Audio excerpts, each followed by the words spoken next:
పండగలైనా పెళ్లిలైనా వస్త్రాలకు వేదిక ఒకటే, అదే ఎస్ఆర్ షాపింగ్ మాల్. ఫ్యామిలీ అంతటికి అన్లిమిటెడ్ ఆఫర్స్. నమస్తే, నేను Keshav. Welcome to Suman TV. Andhra Pradesh ముఖ్యమంత్రి చంద్రబాబు నాయుడు ఢిల్లీలో బిజీగా గడుపుతున్నారు. ప్రధానమంత్రి మోడీతో పాటు కేంద్ర మంత్రులతో వరుస భేటీలు నిర్వహిస్తున్నారు. రాష్ట్రానికి రావాల్సినటువంటి పథకాలు, ప్రయోజనాలు, అలానే ప్రధానమంత్రిని రాష్ట్రానికి ఆహ్వానిస్తూ తీసుకున్నటువంటి నిర్ణయాలు, వీటి చుట్టూనే ఢిల్లీ పర్యటన అంతా నడుస్తున్నట్టుగా సమాచారం. అసలు ఢిల్లీలో ఏం జరుగుతుంది, ప్రధానమంత్రి రాకతో ఏపీకి కలగబోయేటువంటి ప్రయోజనాలు ఏంటి, ఒకసారి విశ్లేషించేటువంటి ప్రయత్నం చేద్దాం. మనతో పాటు చంద్ర శ్రీనివాస్ పొలిటికల్ అనలిస్ట్ ఉన్నారు. చంద్ర శ్రీనివాస్ గారు నమస్కారం. నమస్కారం అండి. ప్రధానమంత్రితో భేటీ, అలానే చాలా మంది మంత్రులతో భేటీ, వరుసగా మొదటి రోజు షెడ్యూల్ అంతా బిజీగా ఉంది. ఇంకొక రోజు చంద్రబాబు నాయుడు గారు అక్కడే ఉంటారు. సో ప్రైమ్ మినిస్టర్తో భేటీ పైన అందరి అటెన్షన్ ఉంది. ఏంటి రాష్ట్రానికి జరగబోయేటువంటి ప్రయోజనాలు ఏంటి, దీని గురించి ఏమైనా చెప్పొచ్చా? అవును, తప్పకుండా అండి. చూడ ముచ్చటగా ఉంది, కనులు విందుగా ఉంది. ఆయన ఒక్కడే కాకుండా సైన్యాన్ని తీసుకెళ్ళారు, అటు ఎంపీలని, మంత్రుల్ని. అంటే అది గతంలో మర్చిపోయారు అప్పుడున్న ముఖ్యమంత్రి గారు. ఆయన ఒక్కడే వెళ్ళేవాడు, ఏం మాట్లాడుకున్నా ఎవరికి తెలిసేది కాదు. కానీ ఇప్పుడు రాష్ట్ర సమస్య 3 పార్టీలు ఒకే మాట మీద వెళ్తుంది. మనం చూసాం, పవన్ కళ్యాణ్ గారు వెళ్ళినప్పుడు 7 మంత్రులతో సమావేశం అయినప్పుడు కావచ్చు, ప్రధానమంత్రి సమావేశం అయినప్పుడు కావచ్చు, రాష్ట్ర ఆకాంక్షే వాళ్ళకు 7 ప్రాజెక్టులు తెచ్చుకుంటారు. 2 ఎంపీలు ఉదయ్ శ్రీనివాస్ కావచ్చు, బాలశౌరి గారు, ఆయన అమ్మట ఉన్నాడు. అదేవిధంగా ఈరోజు చూస్తే సెంట్రల్ మినిస్టర్తో పాటు రాష్ట్ర ఎంపీలు, రాష్ట్ర మంత్రులు అంతా ఇది రాష్ట్రం నుంచి కేంద్ర ప్రాతినిధ్య మంత్రులు. ఇది అంటే ఎప్పుడైనా కలిసి ఉంటే కలదు సుఖం ఉన్నట్టు యూనిటీ ఇక్కడ కనపడుతుంది. అందరూ ఒకటే అనేది టీం వర్క్. ఆ టీం వర్క్ ఉన్నప్పుడు రాష్ట్రాల మీద కేంద్రం కూడా వీళ్ళంతా ఒకటి, వీళ్ళు త్వరితగతిన ప్రాజెక్టు పూర్తి చేయాలా, మన వాగ్దానాలు నిర్వర్తించుకోవాలనే ఆలోచన కేంద్రానికి కూడా ఉంటుంది. అంతే కదండి. ఇప్పుడు వైష్ణవ్ అక్కడ సమావేశం అవుతుండో పాటు నిర్మలా సీతారామన్ కావచ్చు, తర్వాత అటల్ బిహారీ వాజ్పేయి 100వ జయంతి అన్నిట్లో, తర్వాత నడ్డా గారి ఇంట్లో సమావేశం అవుతారు. అంటే ఏ విధంగా అమిత్ షా గారితో కూడా సమావేశం. ఇవన్నీ చూస్తుంటే కదా ఆంధ్రప్రదేశ్కి మంచి రోజులు స్పష్టంగా కనపడుతున్నాయి. బడ్జెట్లో ఎప్పుడు లేని విధంగా మనం చూసాం ఆ ప్రాధాన్యత. ఇప్పుడు మళ్ళా రేపు ప్రవేశపెట్టబోయే బడ్జెట్లో కూడా ఏపీకి కావాల్సిన వాటిలో ఏదైతే ఇంపార్టెంట్ అంటే చిరకాల వాంఛ ఆంధ్రులకి ఉక్కు, విశాఖ ఉక్కు, ఆంధ్రుల హక్కు అనేది, అది దాన్ని కూడా ప్రైవేట్ పరం చేయకుండా ఉండడానికి మాట్లాడినట్టుగా తెలుస్తుంది. అదేవిధంగా బీజేపీ కూడా ఉంది కాబట్టి బీజేపీ కూడా రెస్పాన్సిబిలిటీ అక్కడ. రేపు జనవరి 8 జరగబోయేదండి, చాలా కీలకం. మోదీ గారి పర్యటన అంతకుముందు వాయిదా పడింది కాబట్టి ఒకవైపు ఏమో అమలాపురం ఉన్నారు, ఒకవైపు నక్కపల్లి దగ్గర, విశాఖ దగ్గర అన్నారు, అనకాపల్లి అన్నారు, రకరకాల. ఏదైనా కానీ ఇప్పుడు ఈ ఏదైతే నక్కపల్లి దగ్గర ఇదే గ్రీన్ హైడ్రోజన్ హబ్ అనేది ప్రారంభోత్సవానికి ఆయన ఇన్వైట్ చేసినట్టుగా తెలుస్తుంది. ఆయన వచ్చిన సమయంలో మల్టిపుల్గా దాంతోపాటుగా ఇక ఇది ముఖ్యంగా విశాఖ రైల్వే జోన్ శంకుస్థాపన, ఎందుకంటే రైల్వే మంత్రి కూడా అక్కడ ఉన్నాడు కాబట్టి అది కూడా ఆశ కనపడుతుంది స్పష్టంగా. ఆల్రెడీ అయిపోయింది డిజైన్, బిల్డింగ్ డిజైన్ కూడా, zonal head quarters building designs కూడా రైల్వే బోర్డు రిలీజ్ చేసేసింది. ఇంకోటి steel plant, Visakha Arcelor metal steel plant, అది కూడా ఎందుకంటే 3-4 చేసుకుంటే ఇవే దాదాపు 1,00,000 కోట్ల రూపాయల ఇన్వెస్ట్మెంట్స్ లెక్క చెప్తున్నారు. ఉత్తరాంధ్రకి పెద్ద వరాల జల్లు అని చెప్పని అంటున్నారు. ఉంటాయా అంత 1,00,000 కోట్ల రూపాయలు? తప్పకుండా ఉంటాయండి. ఎందుకంటే ఇది చాలా ప్రపంచవ్యాప్తంగా ప్రసిద్ధి చెందినవి, మనకు తెలుసు. ఈ స్టీల్ది ఆర్సిలర్ మెటల్ మనకు తెలిసిన అంశమే. అదేవిధంగా ఉత్తరాంధ్ర మనకి ఆయా దశాబ్దాల తరబడి అనేక పార్టీలు వచ్చినా వెనకబాటు గురి అవుతున్నాం, వలసలు వెళ్తున్నారనే బాధ ఉత్తరాంధ్ర ప్రజల్లో ఉంది, ముఖ్యంగా శ్రీకాకుళం, విజయనగరం, విశాఖపట్నంలో. దాన్ని ఈ కూటమి ఇప్పుడున్న ప్రభుత్వం మీరు అన్నట్టు ఈ ప్రాజెక్ట్స్ కనుక తీసుకొస్తే కనుక ఆ వలసలు తగ్గిపోతాయి, ఎంప్లాయ్మెంట్ కూడా ఉత్తరాంధ్ర కల్పించవచ్చు. ఇక అక్కడున్న 2 ఎమ్మెల్యేలు, ఒక ఎంపీ వైసీపీకి ఉంది, అది కూడా పూర్తిగా క్యాప్చర్ చేసుకునే అవకాశం క్లియర్ అయిపోతుంది. మొన్న మన్యం మొత్తం కవర్ చేశారు గిరిజనులది పవన్ కళ్యాణ్ గారు.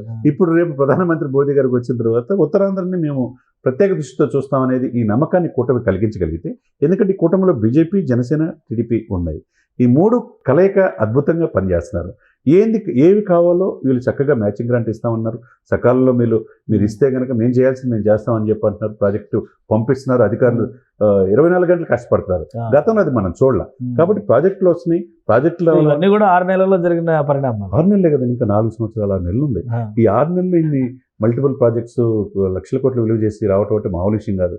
ఈ ఆశ అనేది చిగురిస్తుంది. ఇప్పుడు విజన్ 2047తో ముందుకెళ్తున్నారు.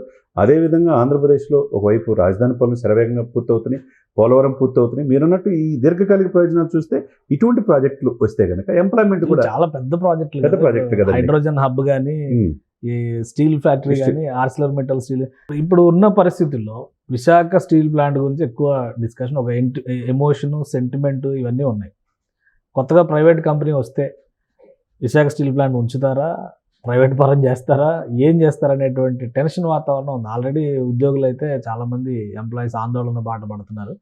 సీఎం ఢిల్లీ టూర్ తర్వాత రేపు పీఎం రాబోతున్నటువంటి తరుణంలో దానిపైన ఏమైనా తీపి కబురు చెప్పే ఛాన్సెస్ ఉన్నాయా? ఉండొచ్చండి, ఎందుకంటే ఇది సెంటిమెంట్తో కూడిన పని, ఆంధ్రుల ఎమోషన్తో కూడిన ఇది. అటువంటిది ఉండొచ్చు. ఇప్పుడు ఆ స్టీల్ ఫ్యాక్టరీ వచ్చినా దీన్ని కదిలించకుండా ఏ మార్గాలు చేయాలో కూడా ఆలోచించవచ్చు. ఇప్పుడున్న సిచ్యువేషన్లో కదపరని అనుకుంటున్నాను, ఎందుకంటే గాజువాక పరిధిలో ఉండే ఉద్యోగులంతా అక్కడే ఉంటారు. అంతకుముందు అదే ఆయన పోటీ చేసినప్పుడు పవన్ కళ్యాణ్ గారు వాళ్ళ కోసం చాలాసార్లు నిరాదీక్షకి వెళ్ళారు. ఆ ప్రజలు ఆయనకు ఓటు అయిపోయినా కానీ నేను అఖిలపక్షం తీసుకెళ్తాను మోడీ గారి దగ్గరికి రమ్మన్నప్పుడు ఎవరు రాలా ముందుకి. ఇప్పుడు ఆయన ఒకటే మాట మీద ఉన్నాడు, ఆ రోజు ఉన్నాడు, ఇప్పుడు పవన్ కళ్యాణ్ గారు అదే మాట మీద ఉన్నాడు. అదే బీజేపీ పెద్దలు కూడా అక్కడ చాలామంది, నరసింహారావు గారు, ఇక్కడ జీవీఎల్ గారు కావచ్చు, మిగతా వాళ్ళు కూడా ఇప్పుడు కూడా మేము ఉన్నాము బీజేపీ అంటున్నారు. ఇకపోతే మీరు అవన్నీ ఒక ఎత్తు అయితే, ఇప్పుడున్న సిచ్యువేషన్స్ రీత్యా కూటమి ఈ ముగ్గురు బంధం బీజేపీ, జనసేన, టీడీపీ బలంగా ఉంది.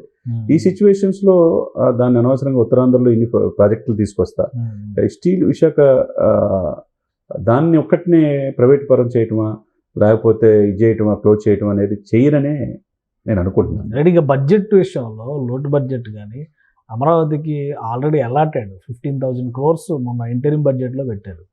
ఈ బడ్జెట్ వచ్చేలోపు అవి రిలీజ్ అవ్వాలి. సో ఇవన్నీ తొందరగా రిలీజ్ చేయండి అని కూడా చంద్రబాబు నాయుడు గారు విజ్ఞప్తి చేశారనేది సమాచారం. ఈ 2 నెలల్లో ఆ ఫండ్స్ మొత్తం ఎలకేట్ చేయడానికి అవకాశాలు ఉన్నాయి. ఉంటాయండి, అంటే పూర్తిగా కాకపోయినా మ్యాక్సిమం 90% ఎలకేట్ చేసి రిలీజ్ అయితే కానీ పనులు త్వరితగతిన పూర్తవుతాయి. మళ్ళీ నెక్స్ట్ వచ్చే బడ్జెట్లో కేటాయించే అవకాశం ఉంటాయి కాబట్టి అది కూడా పూర్తిగా నిర్మలా సీతారామన్ గారితో కూడా చర్చలు జరిపినట్టుగా తెలుస్తుంది. ఇవన్నీ జరిగితే కనుక, ఎందుకంటే ఎన్నో ఆశలతో ఈ కూటమిని 164 సీట్లు ఇచ్చారు, 21 మంది ఎంపీలు ఇచ్చారు కాబట్టి అభివృద్ధి, సంక్షేమం 2 కలిపితో ప్రజలు చూస్తున్నారు. ఆ విధంగానే ఈ కూటమి వచ్చిన కాడి నుంచి 6 మాసాల్లో ఏది ప్రయారిటీ ఆ ప్రయారిటీ ముందుకెళ్తున్నారు. 1వ తారీఖు ఇక పెన్షన్ సీటింగ్ కావచ్చు, జీతాలు ఇవ్వటం కావచ్చు, తర్వాత ప్రధాన క్రమంలో రోడ్లు వేయటం, అక్కడ అమరావతి పనులు ప్రారంభించడం, పోలవరం 2027 కల్లా పూర్తి చేయటం, ఇవన్నీ కూడా ఒక టైం బౌండ్ పెట్టుకున్నారు కాబట్టి ఆయన నిద్రపోవట్లేదు, ఎవరు నిద్రపోయినట్టుగా ఆ ఉంది. ఆ విధంగానే చంద్రబాబు నాయుడు గారు, పవన్ కళ్యాణ్ గారు పనిచేస్తున్నారు కాబట్టి జోడుగుర్రాల్లాగా డెఫినెట్గా కేంద్ర ప్రభుత్వం సానుకూలంగా ఈ రాబోయే బడ్జెట్లో కూడా ఆంధ్రప్రదేశ్కి ఎక్కువ ప్రాధాన్యత ఇచ్చే అవకాశం కనబడుతుంది. థ్యాంక్ యూ చంద్ర శ్రీనివాస్ గారు. ఇది ఏపీ సీఎం ఢిల్లీ టూర్ ఓవరాల్గా రాష్ట్రానికి అనేక ప్రయోజనాలు తీసుకురాబోతుందనే సంకేతాలు స్పష్టంగా కనిపిస్తున్నాయి. ముఖ్యంగా అమరావతికి బడ్జెట్లో కేటాయించిన నిధుల విడుదల, విశాఖ రైల్వే జోన్కి ప్రధానమంత్రి పర్యటనలో శంకుస్థాపన చేయడం, వీటితో పాటు 2 భారీ ప్రాజెక్టులు, ప్రధానంగా 1,00,000 కోట్ల రూపాయలు విలువ చేస్తే ఈ ప్రాజెక్టులు అని చెప్తున్నారు. Hydrogen hub, Arcelor metal steel factory, వీటికి కూడా శంకుస్థాపన చేసేటువంటి అవకాశం ఉంది. ఇక విశాఖ స్టీల్ ఫ్యాక్టరీ మీద ఒక స్పష్టమైన విధానాన్ని ప్రకటించడానికి కూడా అవకాశాలు ఉన్నాయని చంద్ర శ్రీనివాస్ గారు విశ్లేషిస్తున్నారు. ఇది special discussion. Keep watching. Suman టీవీలో మీ పర్సనల్ అండ్ బిజినెస్ ప్రమోషన్స్ కోసం కింది నెంబర్కి కాంటాక్ట్ చేయండి.